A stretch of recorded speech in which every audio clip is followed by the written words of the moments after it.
we met in the Great Hall. It was a memorable evening, actually. I'm sorry we can't do it in that way, but you've mastered an alternative version of a big meeting in a beautiful style. So thank you for bringing us together. Let's turn to the question and my response. So the first question about housing. And the first part of it, of course, is about the 20% affordable. And I can give you a very categoric answer on that, because we've been very clear over the last few years, my time as mayor, that any housing development that the combined authority contributes to, we are absolutely uncompromising in achieving a 20% affordable contribution. And we never compromise on that. And you can imagine that sometimes that leads to difficult negotiations with developers. And as a consequence of that commitment, we have seen a doubling of the total number of homes being built across the West Midlands over the last 6 years.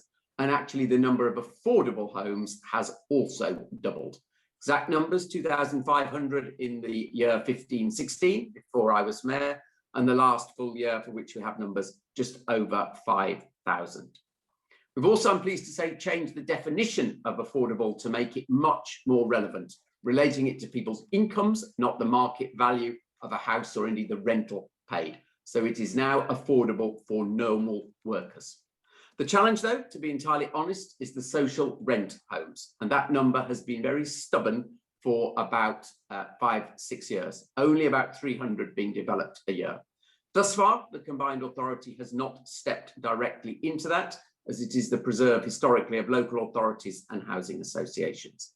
But my commitment going forward is that in the manifesto, we will talk about a new housing deal with central government to be able to accelerate the pace at which housing associations in particular are able to deliver those social rent homes.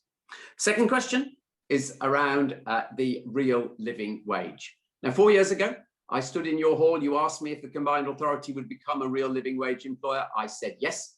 And indeed, that was done in 2020. So a really good example of your influence, actually. The question was also about the Commonwealth Games.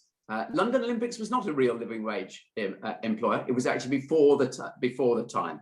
So Birmingham has an opportunity to be first.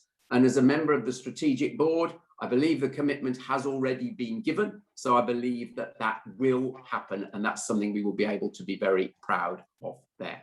And I would also encourage any organisations that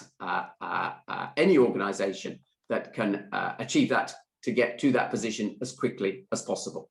And then lastly, as the clock moves on, the question of 100 work placements. Now, I think that's not very ambitious, if I may say. I think you can be far more ambitious. My categoric answer to this is yes, there will be a manifesto commitment over this as well, because I think this is a very unmeritocratic system at the moment, and sometimes people get work experience for, you might say, the wrong reasons. And we want to set up a region-wide clearing system so that people will be able to come in to that work experience. So it's a categoric yes, and I will very much look forward to working with you on exactly how it's delivered. Thanks a lot.